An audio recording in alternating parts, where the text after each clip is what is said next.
বাণিজ্যিক উদ্দেশ্যে ধর্মীয় প্রতীক ব্যবহারে নিষিদ্ধ ঘোষণা করেছে সৌদি সরকার। আগামী ৩ মাসের মধ্যে নিষেধাজ্ঞা কার্যকর না করলে শাস্তিমূলক ব্যবস্থা নেওয়া হবে বলে জানিয়েছে দেশটির বাণিজ্য মন্ত্রণালয়।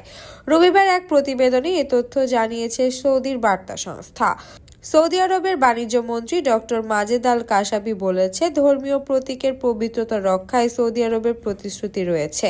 সেটির আলোকেই এমন সিদ্ধান্ত নেওয়া হয়েছে। মন্ত্রণালয় থেকে বলা হয়,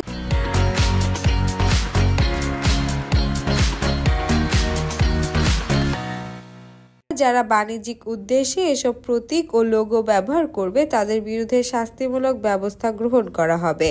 বাণিজ্যিক প্রতিষ্ঠানগুলো নিষেধাজ্ঞা অনুযায়ী নিজ নিজ প্রতীক ও লোগো পরিবর্তনের জন্য সরকারি গ্যাজেট প্রকাশ থেকে 90 দিন সময় পাবে। সৌদির বাণিজ্য মন্ত্রণালয় বলেছে, আগের থেকেই বাণিজ্যিক বিষয়গুলোতে সৌদির পতাকা ব্যবহারে নিষিদ্ধ আছে।